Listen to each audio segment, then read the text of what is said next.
Welcome to the Academy of Esports podcast. I'm your host, James O'Hagan. I'm here with Dr. Constance Steinkuehler. She's a professor at the University of California, Irvine. Dr. Steinkuehler, I am trying to hold back all of my energy right now as I get started talking to you. Thank you for being a guest on the Academy of Esports podcast today. Oh, totally. I'm delighted to be here.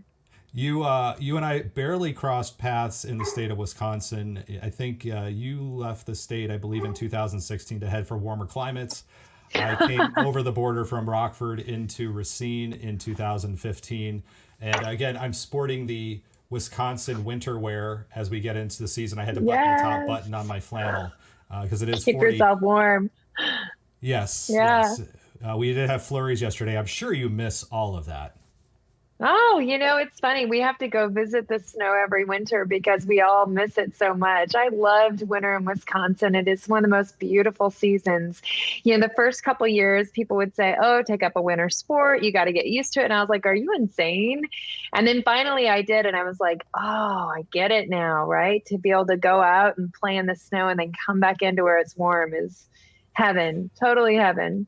I have a lot of friends who live in California. I'm originally from the San Francisco area, and I say, sell your little bungalow house for $1 million and buy a house on the lake. And they're like, oh, but winter. I'm like, we just convert what we do. It's just like the whole state and area goes with it. It's not like one person is freezing all the time. So it's beautiful up here. Yeah, absolutely. Right. I mean, once you get adjusted to it, it's wonderful. I miss that. But this is not about tales behind the cheddar curtain. This is about, we're talking esports and gaming and education. And I got to say, in prep for the show, I was looking up your background and oh my gosh, I think we've crossed paths a few times actually. I was a child, grew up in Missouri, in Kansas City. Oh my gosh, yes. And so I saw that you attended the University of Missouri at Columbia. And I actually got into there as a journalism major, never went. But it's a great J school. Congrats on getting in. That's really hard. It was one of those things where it was like, what do I want to do? But I never went there. I went to Purdue instead. But you were there and you majored in you triple majored at Columbia. Is that correct? Yeah, I did. I did English literature, the creative writing program. I did mathematics degree and religious studies of all things, which at that time, the women's studies department was only just beginning. And so the first hires they made at University of Missouri were actually in religious studies and really enjoyed that. So I ended up with 3 degrees by accident. They're not really, well, I guess I could see the lit and maybe the religious, but the math one, I mean, how did you find yourself, especially at the time, I make it sound so old, but, it's not very common to find many women who are getting into math. I think we're starting to see it more as the STEM programs are building up. And even in my own virtual program, I would say all the kids in my middle school coding classes are predominantly females. Yeah. How did you find yourself in mathematics? I love math. I was for a good while the only woman in the math department there, which because I was pretty outspoken and my advisor was a huge support and he was also the department chair, actually worked to my advantage. So when I would get discouraged or whatever, they were there to encourage me. They didn't want me to bail. The last thing the department wanted was the only girl to leave. But I love math. I mean, I will say, it's interesting when there's a lot in retrospect I didn't realize, right? I never knew that other students in my classes would study together because as the only female in my classes, no one would ever invite me to study. I never knew, for example, absolutely, never. I never knew, for example, I had never seen anyone go through a math problem and do anything except for find exactly how to solve it on time with style, because the only other mathematicians I knew were my professors.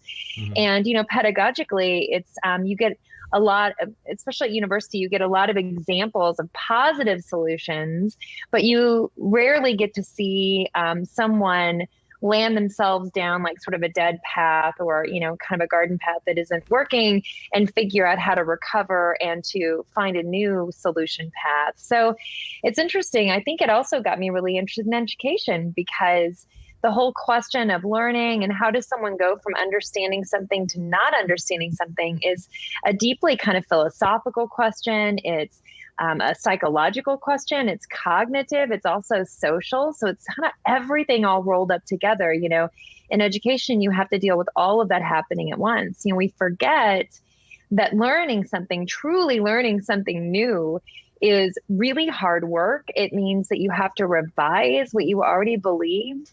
So, you know, over the years, I found not just did I end up majoring in, you know, ed psych and cognitive science applied to education, but I think some of the most interesting questions and compelling questions to me relate to learning because of that. The way that they taught us math, and again, for a lot of students, especially, I'm 45, and my generation was very rote. It was, you know, as you said, do it on time.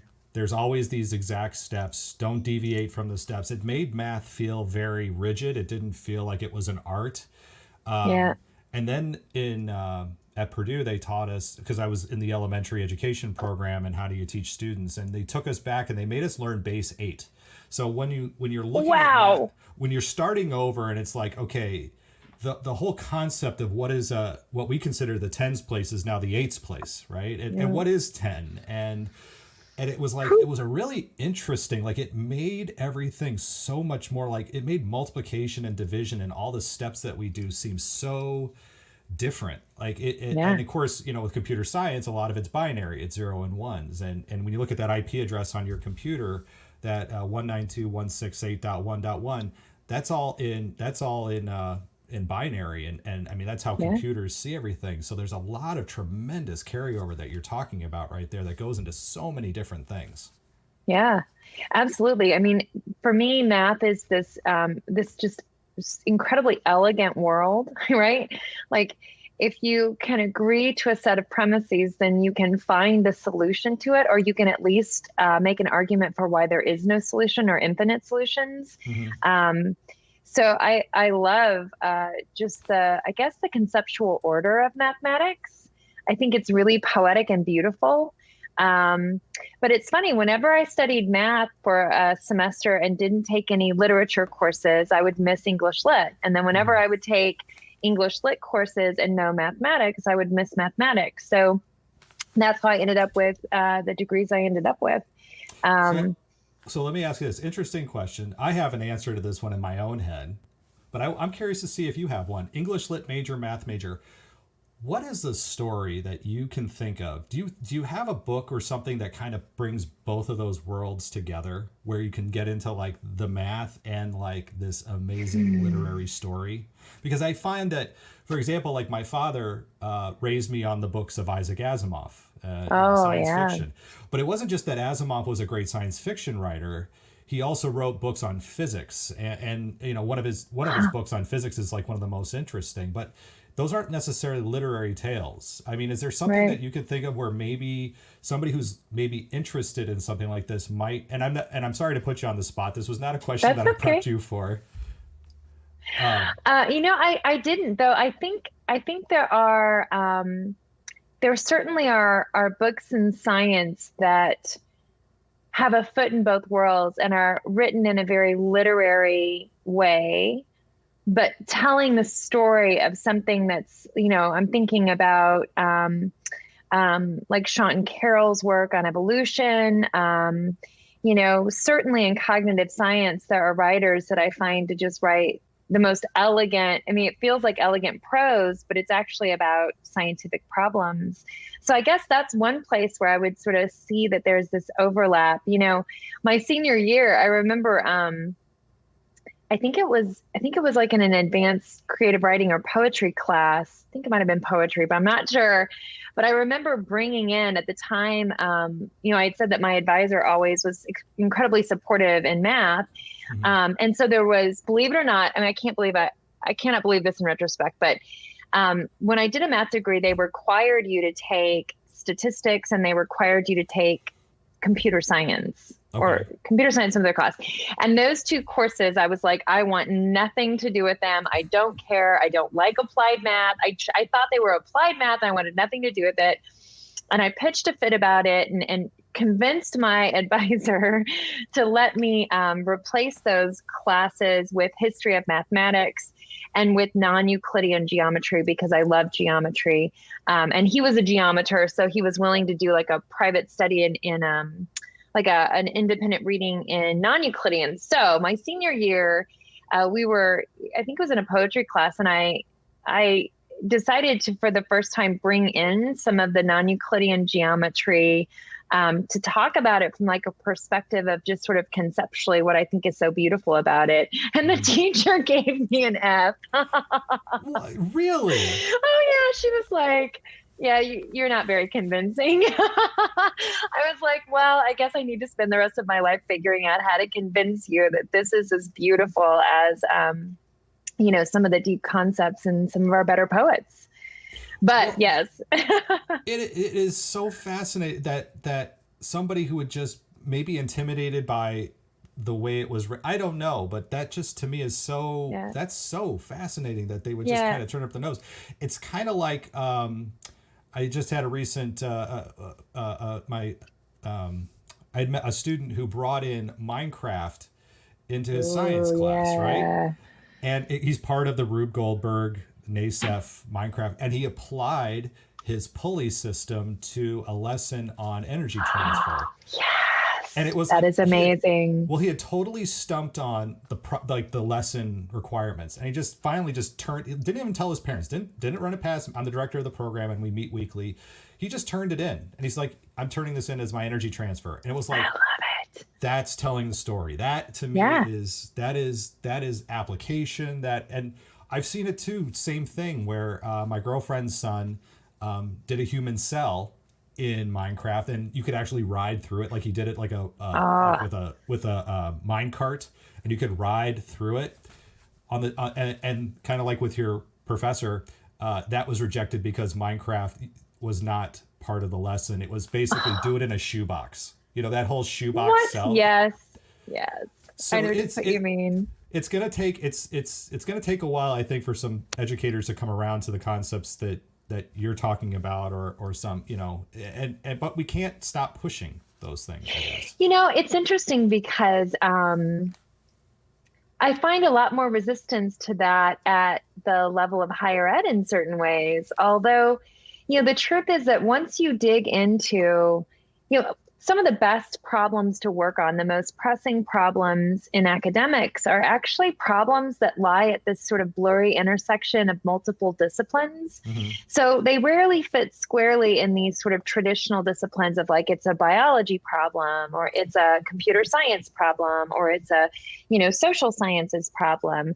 Some of the most provocative and important problems that we have to solve are in these like kind of interstitial spaces. So you'll see that, faculty and researchers will group, for a decade or more if they need it, to work on a particular problem in this sort of cross-disciplinary way. Mm-hmm. And yet, despite that, I find that sometimes, especially when it comes to more the deep conceptual level, I actually sometimes find that teachers that are actually K through 12, I mean, dare I say this, but I think that they're a lot more adept.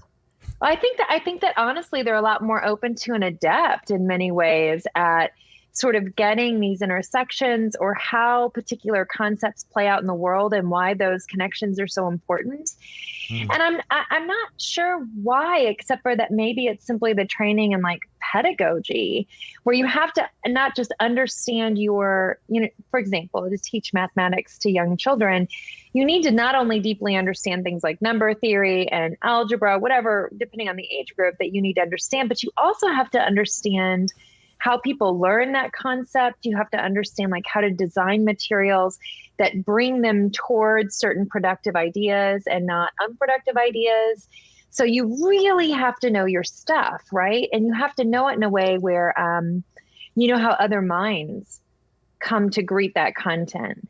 And I think sometimes at university, we have this luxury of just saying, well, it's a privilege to be at university. And so, I will lecture for 75 minutes And if you're interested, you're interested. And if you're not, then don't come up to class and flunk my class, like you won't do well, and that sort of that. Now I think that schools are changing, but I think there is this sort of attitude where there's, you'll see this sort of blend of content areas at like the research and sort of the cutting edge of research, but in classrooms, you don't really see it as well. But K through 12, especially middle school teachers are amazing because that's the period that we still, such special breed for a middle school teacher. I can't, right? High school I could do, elementary I could do.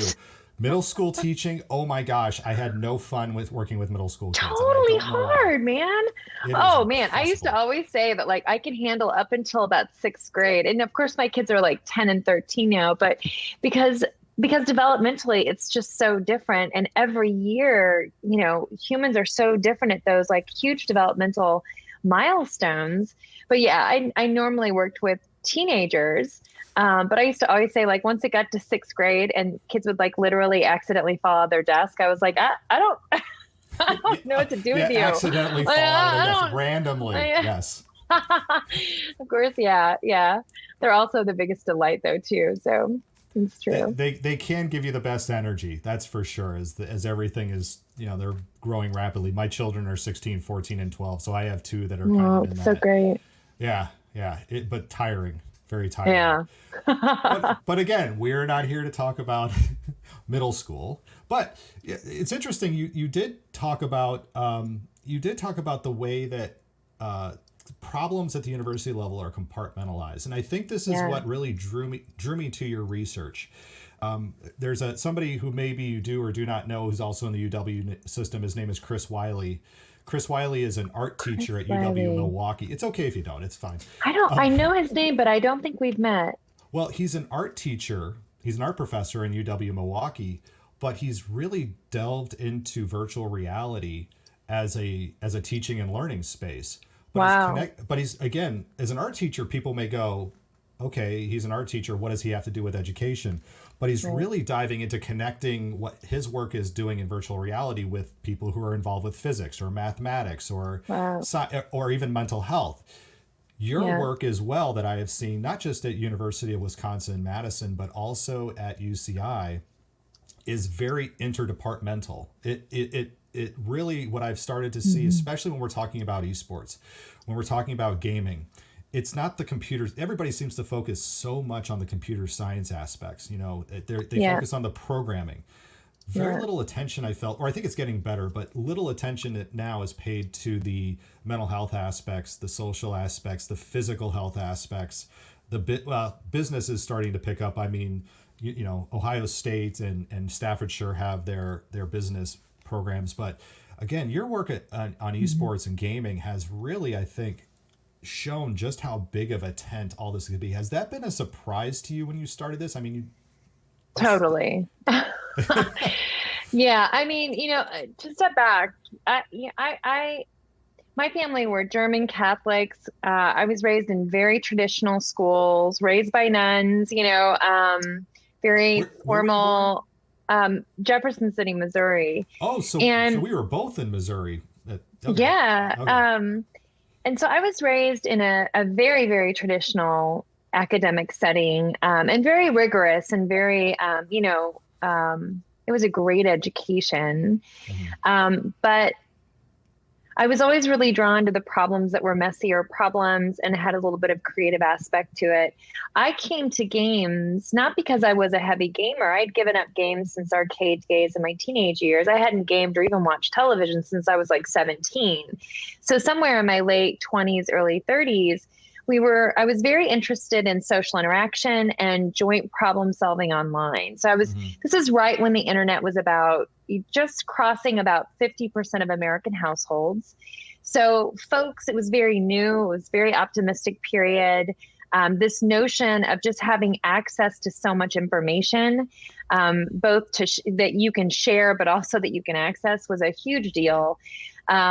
And I was really interested in how do people think and reason in groups, and how do they connect online to do that? Now, it's funny to talk about that interest right now, given that, these days, I think it's temporary, but you see a lot of incivility and a lot of lack of problem solving, a Mm-hmm. lot of polarization of views instead of being able to deliberate ideas together and work out solutions. But I was very interested in that. And I was working on projects where we would, like my master's was comparing synchronous talk in a chat space and that kind of intervention to sort of like a self-explanation, a kind of souped up way to read pro-con views. And I was trying to understand what the benefits of this sort of social interaction would be. And I got kind of frustrated because the spaces that I was working in, we would run these experiments, but when you looked at the transcripts, it was clear that people didn't really want to be there. And it's hard to understand what people are capable of or what the technology is capable of if no one's really engaged or interested or trying. So at that time, Jim G was one of my major professors, and he was like, you need to go look in like a natural environment where people want to be. You need to stop thinking about doing lab work and start thinking about studying what people are doing right now online. Mm-hmm. Which was really exciting to me, the idea of actually looking at natural spaces. And I poked around a bit. I'd already looked at like chat rooms at that time, and chat rooms, trust me, you did not see a lot. I mean, most of them were kind of adult content type spaces, and just hadn't really found a place to study. And he had said, go study online games. So I downloaded a game and took a look at what people were doing, and I never turned back. What And the reason I never... Yeah, it was Lineage 1, a game by NC Soft. At that time, it was the global dominant, massively multiplayer online game. It's a siege-based game, and this was like a 2D pixelated sprite game. So you'd have a little flat character, about this big on screen.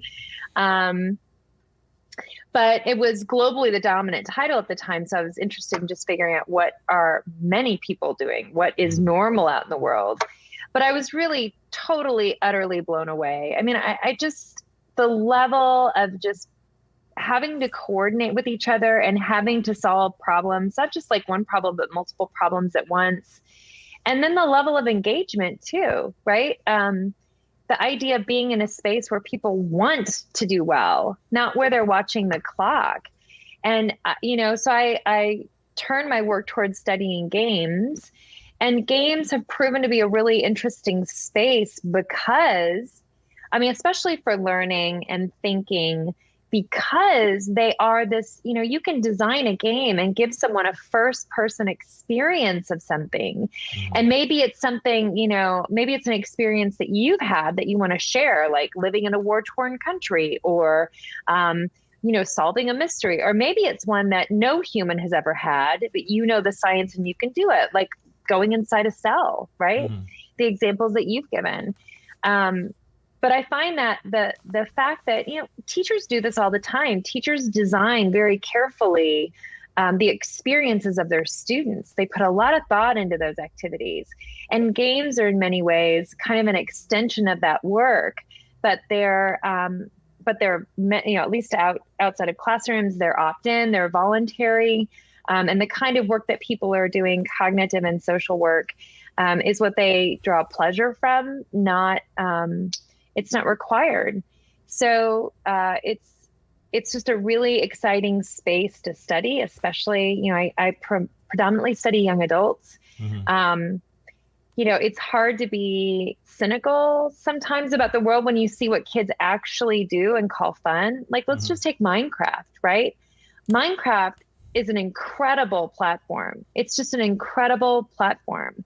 And the kind of work and design and thoughtfulness that kids are doing that is related to so many disciplines. It's related to narrative architectures. It's related to, circuitry, if you're using Redstone. And that is actually a form of entertainment is really delightful to me, right? That kids, we want complex work. We want mysterious questions that we don't know the answer to that we can solve. And that I think is really provocative. I'm glad that you brought all that up because, especially let's take Minecraft as the example.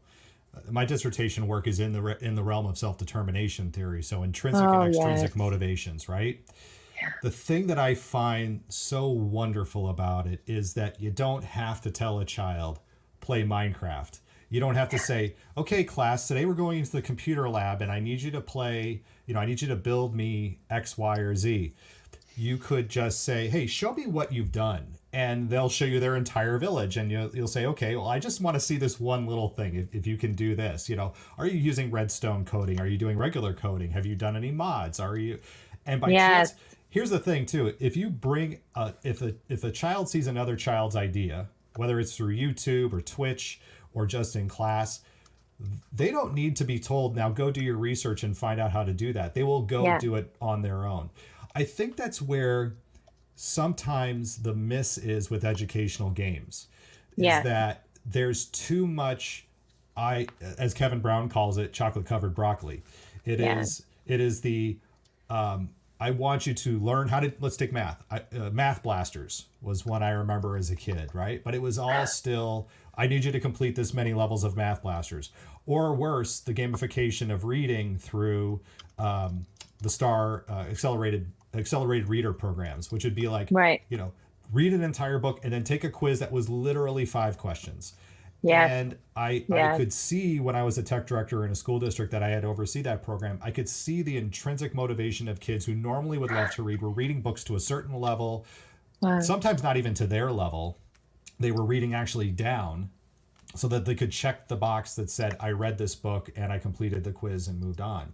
Wow. It is such a fine balance. And I'm really concerned how in esports today, the terms, especially gamification, is just getting tossed around so willy-nilly that I don't think people really understand what they're doing potentially when they say we're going to gamify this, we're going to game, and then they're throwing an esports label on top of it, which isn't even esports at all what they're talking about doing.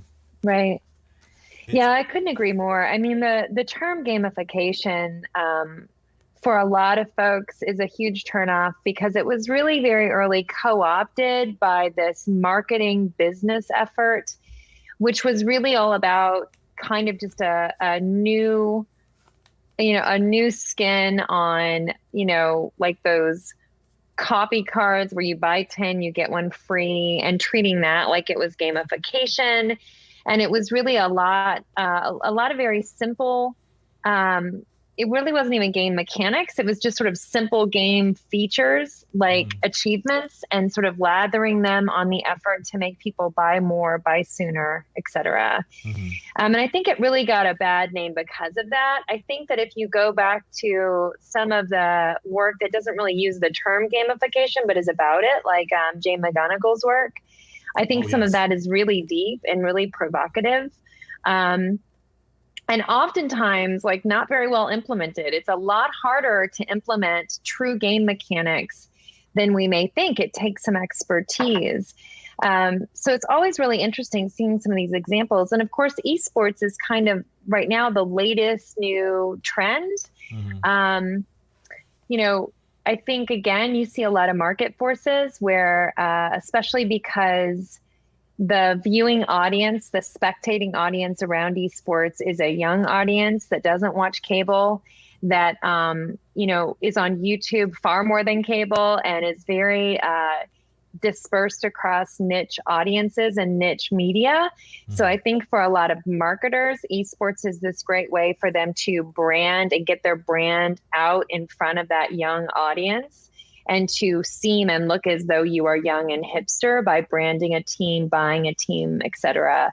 Because the spectating audiences are so huge, right? I mean, like, if you look at League of Legends World Championship event, it totally trounces, not just like this last year of NBA championships, which were, scheduled differently and in a bubble. Yeah. They were still awesome, but we're still, of course I say that I'm a Lakers fan, but we're complicated, right? I mean, but even before that, like, your standing audiences for what we consider our mainstream American sports, and the audiences for them are so much bigger. So I think there's a lot of business effort and energy going into it. And that doesn't have to necessarily be a bad thing. It's just that because in the end of the day, I'm really interested in kids, I tend to, I guess, not have a lot of interest in that effort, and maybe sometimes be a little bit Dismissive? I don't know. Yeah, suspicious maybe, like, or not suspicious, but protective, right? Like I honestly feel if you are working with kids, don't waste their time, don't lie to them, and do not try to monetize them. Like kids deserve a lot better from us. So, there's these efforts in esports that are, billing themselves as these giant leagues and stuff, and not all of them really have done anything to make that experience a positive one, a life enhancing one, and they could for kids. And not all of them are, well, some of them are actually just straight up money-making enterprises. And I mean, that's okay if you know what you're getting into, but in my view, there's this golden opportunity. Let me give you an example. Sure. In esports, in order to understand how to be a good player, there is a lot of review of your own gameplay data and a lot of review of your team data. What a beautiful moment to actually teach kids about data science so that they can actually improve their gameplay. So I'm not talking about colonizing the game. I'm talking about taking something that's valued and helping students tool up in it because it will serve their ends, right? And to me, the important part here is that it's not about, it's not about sort of justifying play. Play doesn't need a justification. Play is in itself an inherent good. But it is about helping kids see that these other disciplines or strategies, or let's just take mathematics, right? We talked about math. It's really important for me to kids to actually see that math does really good work in the world, that it's not just trig that you never use. It's actually your ability to understand concepts that would be impossible to understand any other way, right? So to me, it's about sort of salvaging what they understand of school. And the reason I say that is because obviously, obviously I'm a school nerd, right?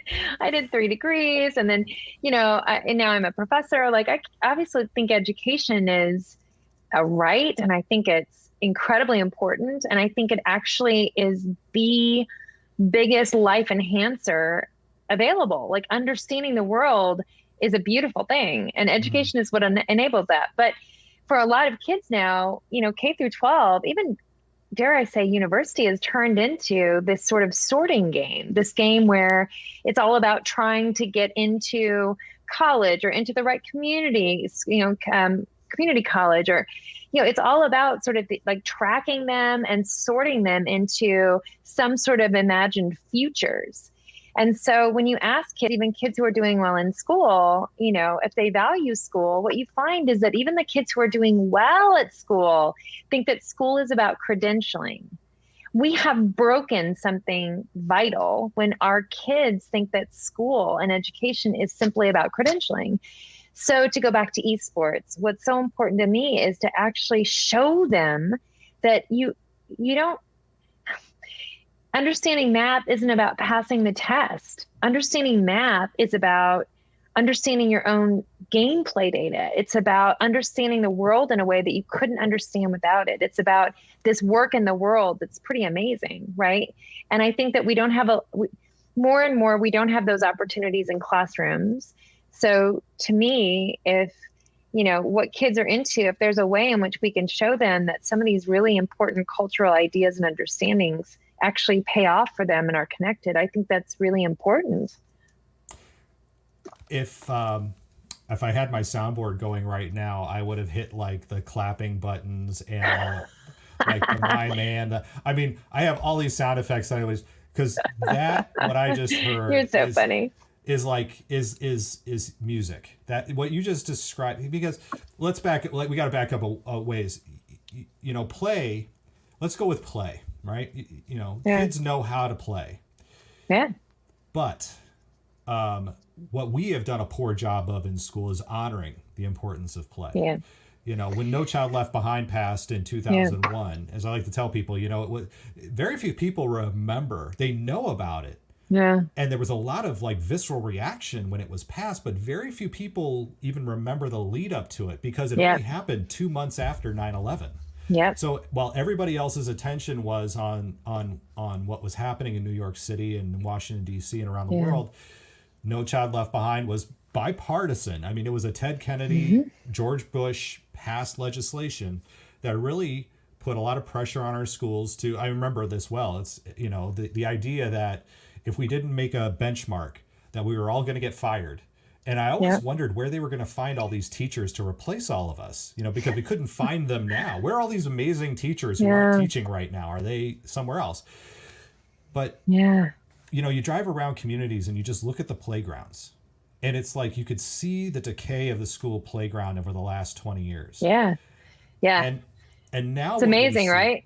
I mean, I was in grad school studying learning when that happened, and you just completely summarized it exactly right.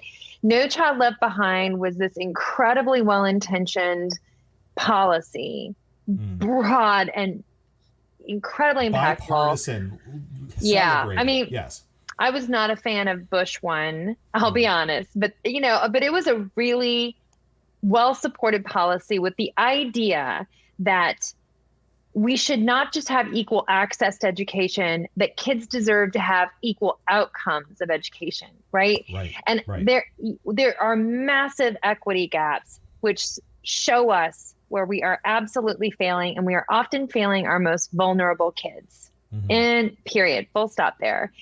So it was this piece of policy that was incredibly impactful. It was very well-intentioned, very broadly supported, but it's so interesting, we have forgotten so much, or we have just ignored so much about what we know about how kids learn, what they need to learn, and how long it takes, how hard that work is, that we have completely sidelined and almost forgotten about because of No Child Left Behind, which became state standards, which became national standards, which created a single market for educational technology that certainly was powerful in some ways in terms of innovation of technologies, including games.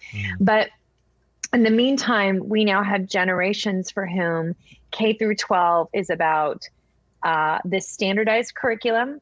No matter where you are, it's very hard to make it hyper local. It means that we are very much focused on meeting or exceeding these benchmarks that everyone has to meet or exceed, and this incredibly competitive system where everyone is measured by the same yardstick. And of course, if you've ever known anything about measurement or assessment, we tend to choose assessments not simply because they are substantive or they might be the right ones, but overwhelmingly too because they're efficient and because they're cheap.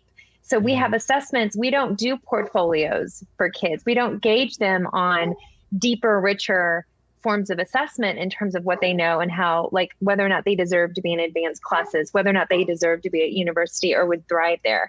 We don't do those things, not because not because those are the wrong things to do. It's not a substantive issue.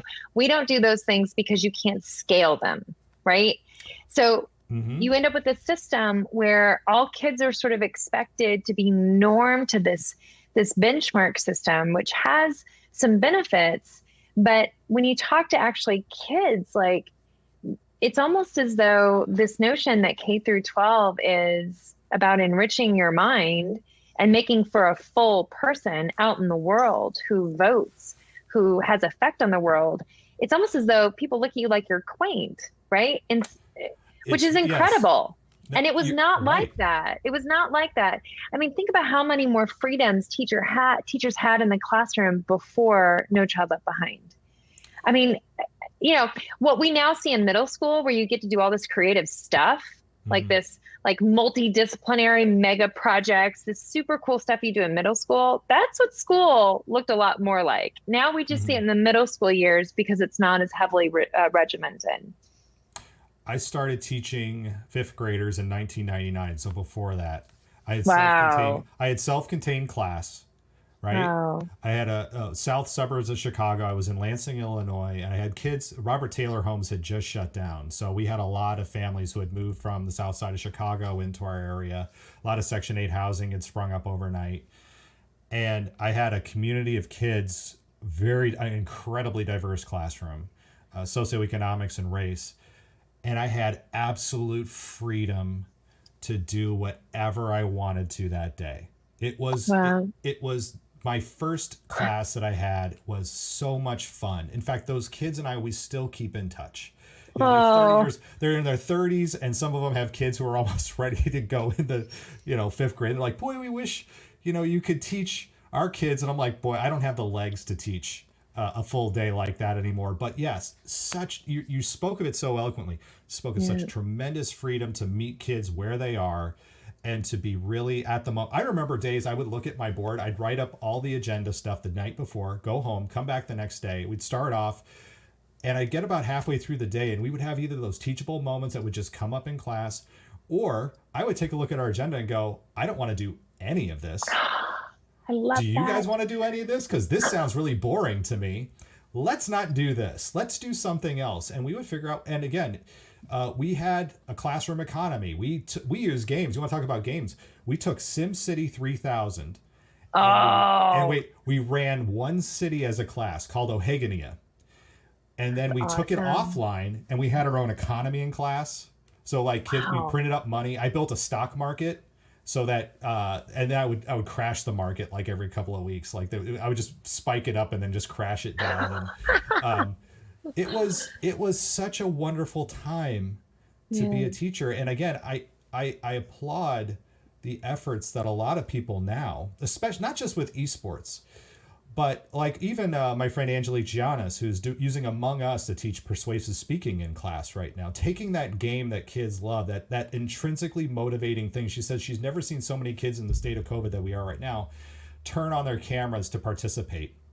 Wow. That camera, I think that camera, if you're in a class and your cameras of all your kids are all off. Yeah. And then you do something like Among Us and they all go on. What does that say about your engagement? What does that say about how are you meeting kids where they are? It's something that it's almost like that art that again, for 20 years has just been stifled. And I think we're finding that art again through games. And again, through a lot of the work that quite honestly you did at UW and now at UCI. Well, esports too is such an interesting space to be in. I never really thought I would be studying esports, but then I got here at UCI and we have this championship team and everyone had said our program was great. So like the first day or two I was here, I walked down and just did a tour of the esports arena and I was absolutely blown away. I was just blown away by, just the energy and the number of like how diverse of a scene it was in terms of roles, right? Like you not only had competing players, but you had like all these various like roles around leadership and coaches and all this stuff going on, and just the enthusiasm for esports. UCI is a very, very young tech savvy school. So, and a lot of our students, our biggest student organization is the Association of Gamers. Wow. So it's a really heavy, like kind of gamer identified university. And so once I went down, I was like, I need to understand this better. I had been paying attention because I really love, like I said, my first game was a game out of Korea. So I really love gaming culture in Korea, and I've already kept a little eye on that. So of course I knew about esports, but I hadn't really given it a whole lot of attention. And so my lab and I started, poking around on esports, and then got involved in this esports program for youth. And I got to tell you, and there's a lot of different things I can talk about. I can talk about some of the academic work, et cetera. But one of the things that like an instructional designer that I think is so interesting about esports is that because you have the presence of a coach in that space, for any of the organized leagues or any of the organized programs, it does this really interesting, it really shifts the dynamics of it all. So for example, in the past, when we've done programs for kids on games, it's really hard to have very successful conversations about things like, screen time, or making sure that you're taking breaks, that you're keeping your body healthy, that you're like working out.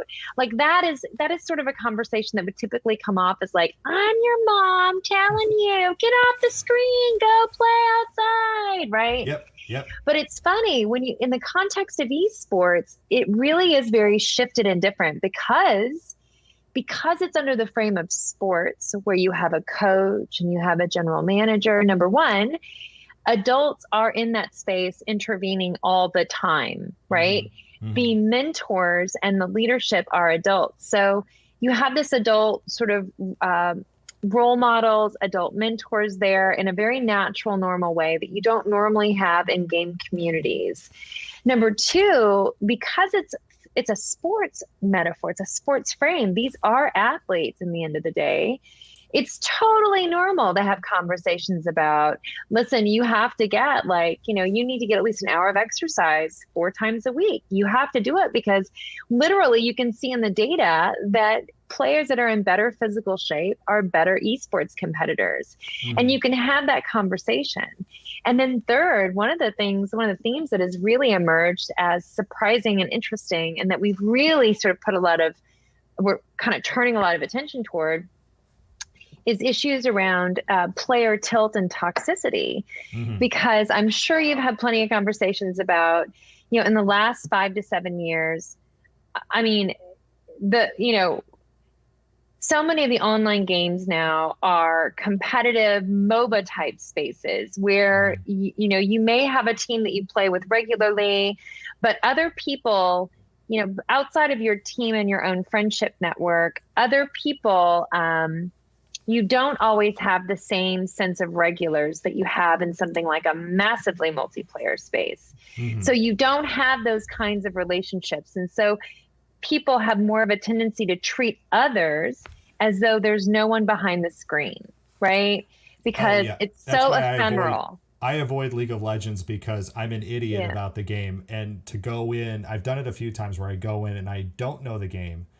And I'm immediately treated like a moron. And it's like, I've been there. Out. It's like, okay, well, I'm just not going to do this anymore. Yeah. So because, in an MMO, that person's going to write down your name and you're going to have to see them tomorrow because you're on the same server, right? You were in the same space over time. In something like a MOBA, people are more, there's not this sort of persistent relationship that you have to have, or at least persistent, you have to see them the next day, probably. You'll gain a reputation. So there's a lot more dynamics that you might, that sort of came from squad-based, team-based games on consoles, right? So you see a lot more player toxicity, et cetera. Well, so in the esports frame for esports programs for youth, one of the most interesting things that we've been seeing is that for many of these kids, it's the first time they've had a coach intervene on them when they lose their mind over some, they lost or something went wrong, and they lose their patience. They no longer, they stop regulating their own feelings. They do or say something that's really hostile or damaging or just ugly, hateful, and mean.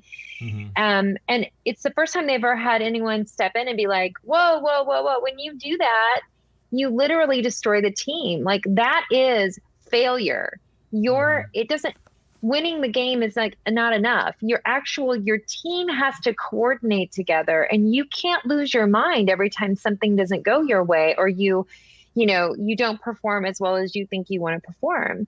Because when you do, you're literally ruining the game. You're ruining the match. And that, for a lot of the kids that we talk to in the programs, it's the first time they've ever had that conversation. It's the first time someone who knows the game, who is not a parent standing outside the bedroom door, right? This is a coach who you respect, who is a serious player, and that, from most of the kids, they want to be able to play because the coach can play circles around them. So someone that they actually look up to saying, you can't do that. That's not professional. It's not sportsmanship. And so for a lot of kids, this is really revelatory. It's revelatory that, you're actually tanking your own team and your own gameplay when you don't control your feelings of frustration and lash out this way, that there's nothing funny about it. And that, I feel like, is really important. And it's really important not because esports is always and for everyone this toxic space of competition. I think it is sometimes like that, but then I also think outside world is. But because, let's take a look at adults online right now, right? I don't have a Facebook account for years. Yeah, our adult culture. Take a look at Twitter, where we seem to give the most attention to people who say the most extreme things, which also most extreme statements are rarely true, right? Mm-hmm. Truth is always somewhere in some middle. So Or we not at have this all. like, yeah, I mean, we have this culture online that has become more polarized, more extreme in their language and behavior, and more hateful. And so I think one thing that for me is really, really exciting about the esports space, especially among kids, is that it's a really great space in which they can get some coaching on how to behave themselves online, not because Constance Steinkuehler is wagging their finger and saying you ought to be a better person, but Mm. because in the end of the day, they're hurting themselves and other people, but they're also hurting themselves. And so it's this space where I'm hoping, I think it's a really interesting intervention space, because you can get in with kids and help them understand that that kind of behavior online is damaging in all directions, right? Well, I think your research too, it was when I saw I'll call it the ecosystem and, the bubbles, where you have the esports Oh, player at the middle, right? And yeah. everything around it. And it was like, it Yeah. was things I talked about, but I didn't ever put it together. And again, you did it so well. And I know that diagram now has grown into, I think, 116 different careers, fields specifically. Somebody went out and like, did the work on that. But what I love about what you just said is two things. Number one, I oversee our library program in the Racine Unified School District. Oh, There is, cool. which includes having to teach the kids digital citizen, taking them through the digital citizenship Oh, curriculum. There is man, you nothing have the more, best job and the hardest job right now. Wow. but Yeah. there's nothing more disingenuous, as you just said. Constance Steinkuehler wagging her finger, saying, "Don't." There's nothing more disingenuous than a librarian saying, "Now I'm going to talk to you about why you shouldn't post a picture online or put your Yeah. phone number out there." It's like a Yeah. message that goes phew. Yeah. Framing it around, as you just said, toxicity. Framing it around, you realize what you're doing when you do this. You're not just hurting yourself, you're hurting those around you who are Hmm. trying to help you. And there's Hmm. also somebody on the other side of that screen. The thing that I love takeaway from our Wisconsin High School Esports Association was, and this is a credit to Mike Dolly for really pushing for this, was we did a sportsmanship award that Oh, it's at our great. state championships was voted on by peers. And the Horlick High Awesome. School, our Horlick High School Overwatch team won that award. And we finished second in the state Wow. in Overwatch. So this is what I like to tell people. We kicked everybody's butts and we did it in a way that was sportsmanlike. You did it with style. We yes, Yeah. yes, we kicked your Yeah. butt and we said, "I hope you had fun playing while we whomped on you for the last Yeah. 30 minutes." Yeah. But I there mean, was go take a look at any of the professional players. Go take a look at look at all the other athletes, right? If you want to be a professional player, then you better act like a professional. You better Mhm. act like what you want to be. And professional behavior, losing your mind, throwing a tantrum because you missed a shot or it didn't go well or someone upset you, right? And that it leaves you very open to other people um, walking all over you because you're willing to throw your game over some tantrum. And it's also just completely not professional. So I feel like there's this chance where we can really think about like raising a new generation of gamer. Katie Salen Techenbust, Katie Salen, who wrote, the Game Design Reader and Rules of Play. She is a giant in the games industry. She's a giant in game design and in games for learning. And, she has a new program where they're working on they have like this multiple stakeholder organization, and they're working on like this notion of like raising better gamers, Mhm. because not because games themselves are toxic and other spaces are not, but because games are this really important space where you can actually see where it's very visible to students Mhm. why being a different, better kind of person online has immediate benefits to you, your team, your program, all of it, right? And I think it's really provocative because of that. 97% of youth game. 99% 97% of boys, boys. 83% of girls in the teenage years. Yep. Absolutely, right? So this is the space in which kids are learning these incredibly important social, cognitive strategies and roles. Right now, if you look at something like Minecraft, if you look at Fortnite, if you look at League of Legends still, and it's an older game, those spaces are the playgrounds. They are the malls, arcades. That is exactly how they function. And it's an important space for kids to be in. They're doing a lot of their social work. They're on Discord. They're having to figure out how to have an argument, how to stand up for yourself without killing your friendships with other people. Mm-hmm. They're having to figure out who they are in a social world. What's the pecking order? How do they navigate that? They're having to figure out how to keep friendships despite disagreements. That's really important developmental work, right? So if that's where kids are at, having these important developmental experiences, then thinking about ways that we can try to make that a space where we can seed it with the right ideas, seed it with ideas that actually, I said in mathematics, that as a young mathematician, I never got to see someone go down a blind alley and have to recover and find the right path toward a solution.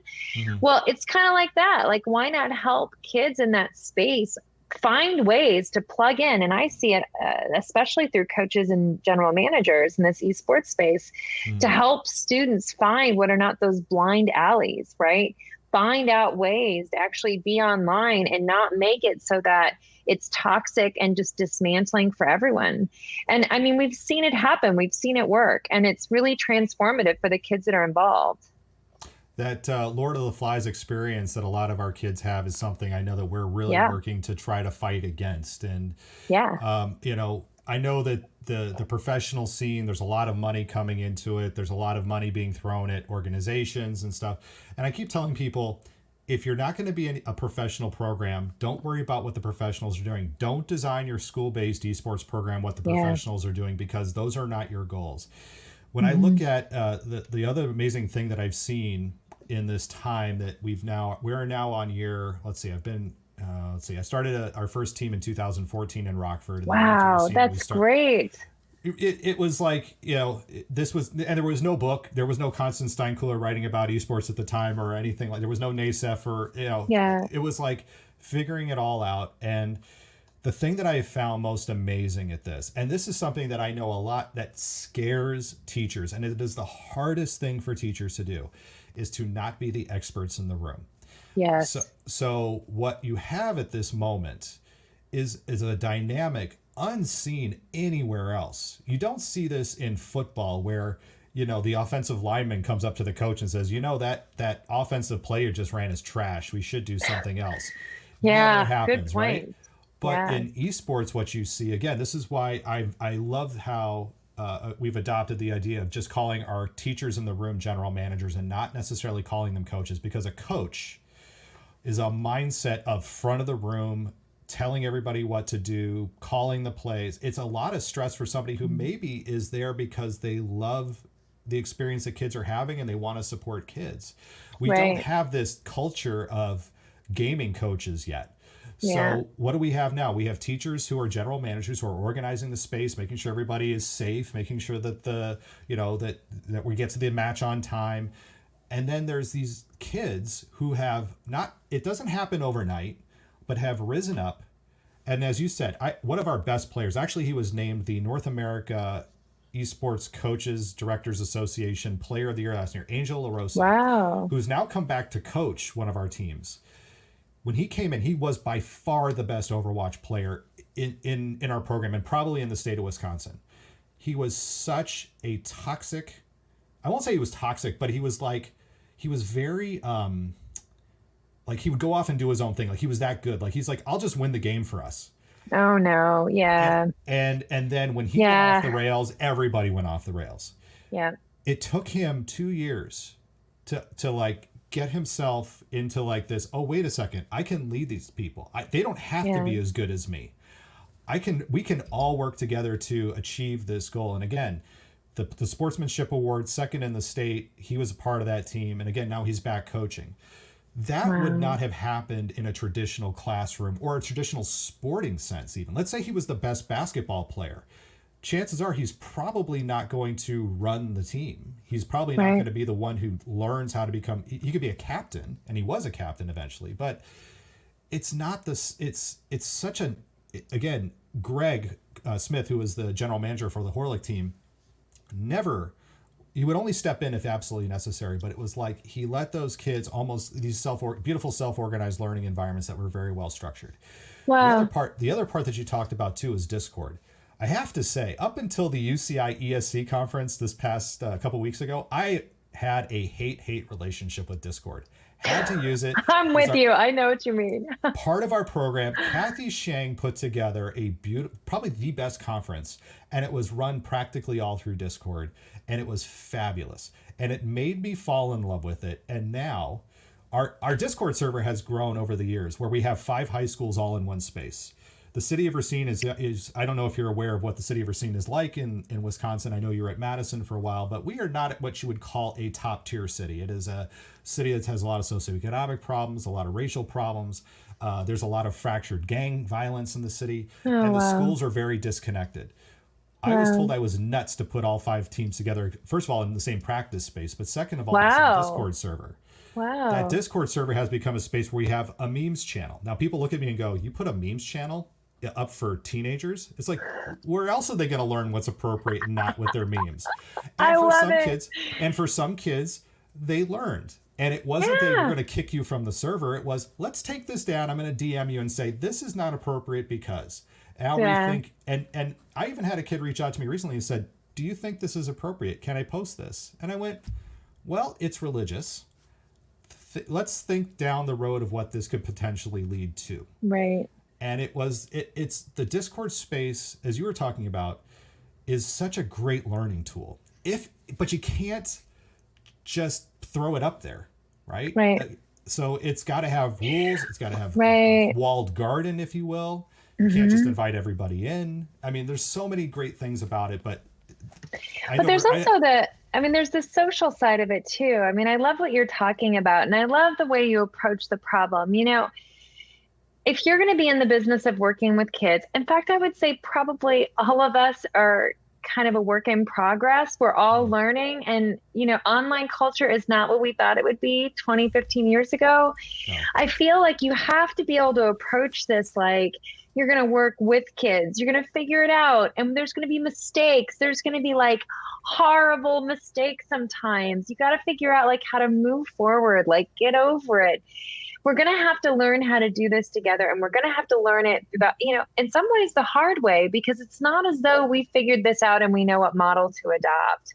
Kids need to be given that kind of space in a way where they can fail, and it doesn't have to be such an epic failure that, you know, that they're out forever. I mean, if only we could do that for other adults as well, like sort of treat it like, let's just figure this out. Let's actually make this happen. And if sometimes, you know, if there are there's always some gray spaces. And if you go into the gray space and it's too far one direction, okay, then pull it back. That doesn't make you like some sort of villainous, terrible person forever. Show me the person that has not lost their temper, you know, especially these days, like lost their temper online or on Facebook, or inadvertently like stepped into an issue that they did not know enough about. I've done this plenty of times, right? Like have something to say and realize I had no idea that there was like thousands of people who have spent lifetimes worried about this and have strong, detailed opinions. And I was like, I don't know. I just thought it'd be healthy. I don't have a lot of energy behind it, you know? So I think we have to figure out ways to let that be okay, to let it be okay instead of, you know, what you have now where schools, I mean, I realize I'm wagging my finger too much, but I do feel like we have created environments where because we are afraid of litigation, we almost treat any kind of error as though lawyers and cops are going to show up at any moment. And we all know that if lawyers and cops show up, who benefits? Who's the most likely to get bitten, right? I think that we need to everyone just sort of de-escalate a little bit and realize we can be online spaces together as long as we have sort of have a mentality where we're all going to learn this together. You know, we had to shift to working on, you know, I teach this amazing class. It's games and society. I teach it on campus. It's like 300 or 400 kids. I love this class. We play games together. We play 5 titles. They have to work their tails off. They have to write and they have to read and they have to do all this thinking and they have to build projects. And these kids are absolutely amazing. Like, I am blown away every quarter by the students who come through and the work that they do. And suddenly we're online, and we're having to figure out ways to be online together and be able to sort of like work through unknown problems. We don't know how to do this. We're going to figure it out. Having a little bit of a sense of humor about it certainly is very helpful in times like these. It has been the time like this where COVID, though, has shown where the definite problems are with our esports program, especially because, again, with Wisconsin, we're completely remote. We are not in any way face-to-face right now in the city of Racine. In fact, we've just made sure that we are not going to be face-to-face until January. So that means our entire fall season needs to run completely online with kids where digital poverty issues are rearing their heads. But what we're finding is the one area we're struggling right now is with freshmen. And again, let's take those 8th graders coming in who normally we would get to have eyes on them, a physical presence. They're in our Discord server, and they're the hardest to normalize right now to what is the acceptable culture, even though we have our terms of service and it does follow the any key. Well, I love that you're using any keys word. Oh, yes. But yeah, I mean, if you're not, I know. That's the one Aren't document they amazing? I tell everybody, read that diversity and inclusion document. I know. And if you don't do anything else, just read that, because it works for school and everything else that you do.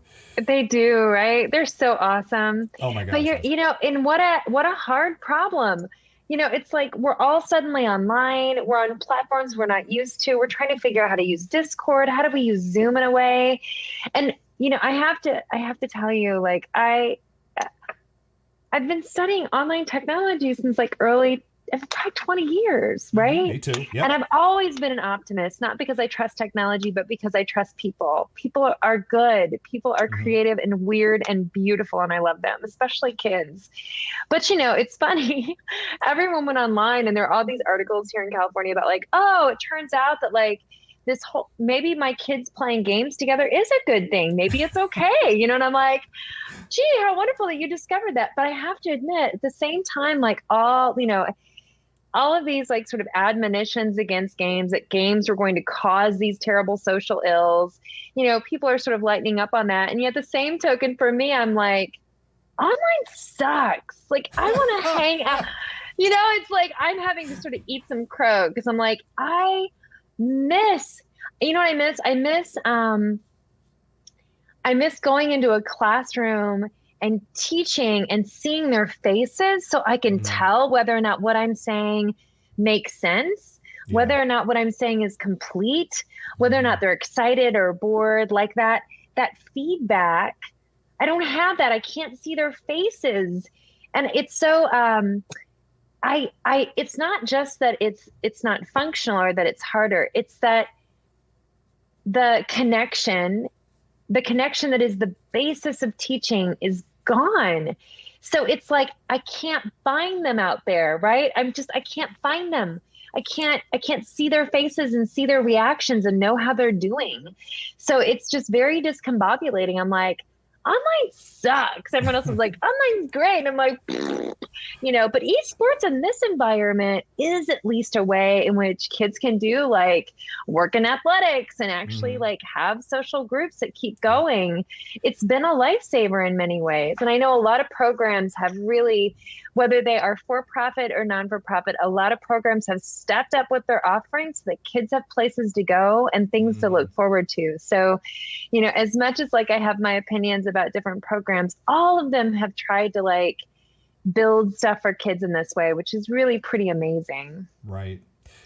So we're getting towards the end. One thing too, UW-Madison credentials, you were here for, I think you came into the state about what, 2005-ish? Yeah, faculty, and I moved there in 1998. And then I was faculty in 2005 and stayed all the way through till 2017. So this is my last question, and I did say I was going to ask you a difficult question. I'm going to put you on the spot. Oh no! Now you're talking to. Okay, now here's the funny thing. I was born in San Francisco area, lived in Kansas City for 8 years when I was a kid. You were born in Jefferson City. I assume you grew up in Jefferson City, and Missouri is your home. I love Lambert's home of throat rolls. I will go to Sykeston, or I will go to Springfield to go get the throat rolls, fried Totally. okra, and the Oh mac and yeah. cheese with the Oh tomatoes. yeah. Oh yeah. But you lived here long enough in Wisconsin, and now you've lived long enough in California. In-N-Out Burger or Culver's?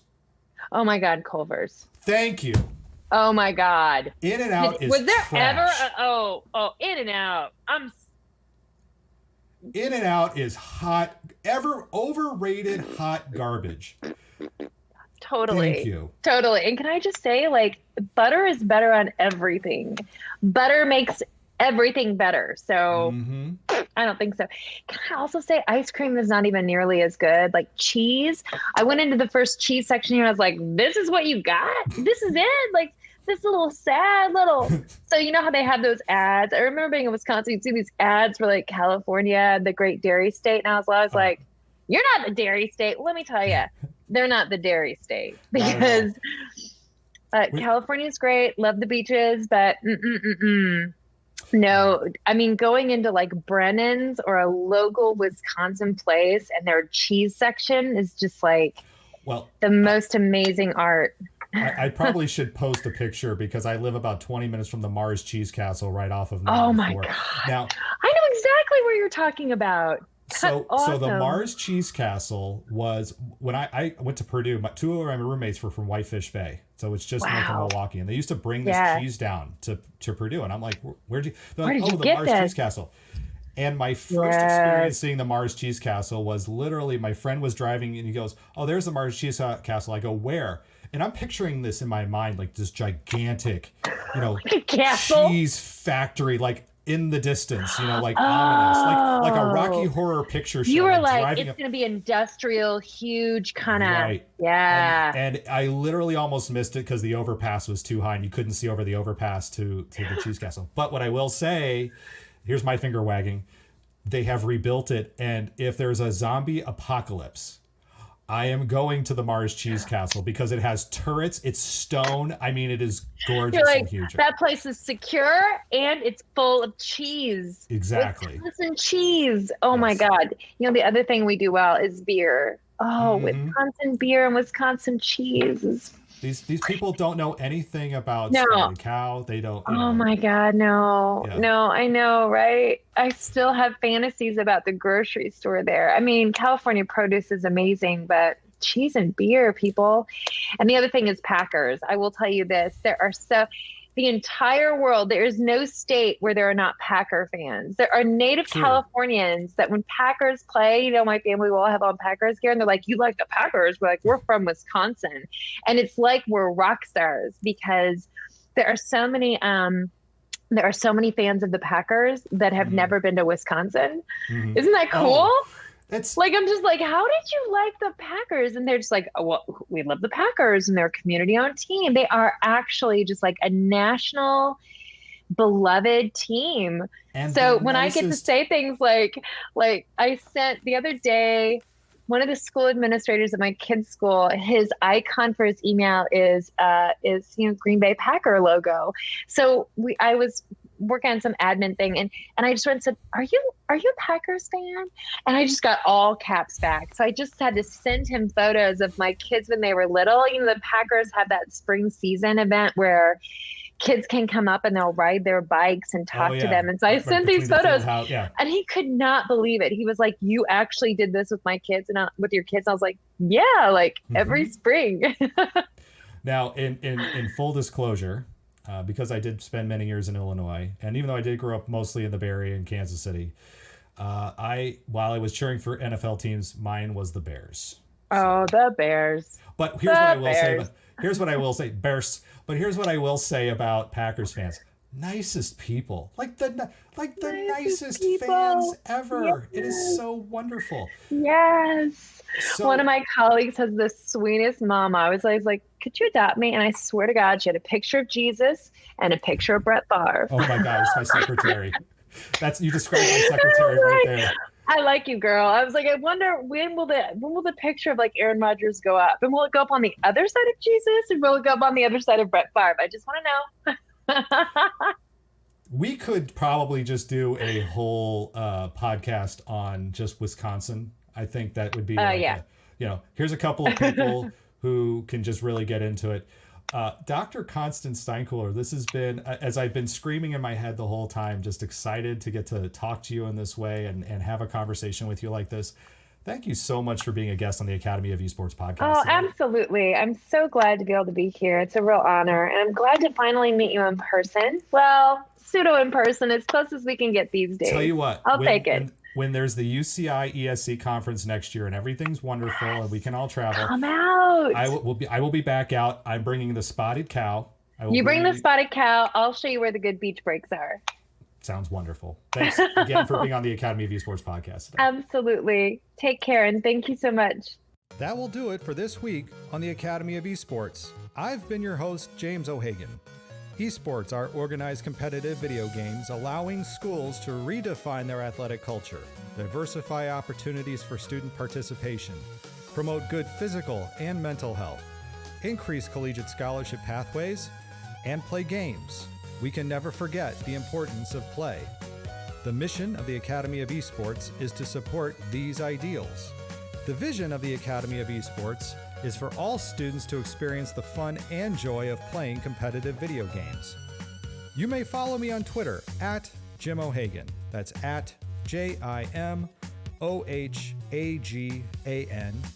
and through the Academy of Esports account at TAO Esports. It's a great way to get the latest blog posts, podcast episodes, and news coming out of esports and education.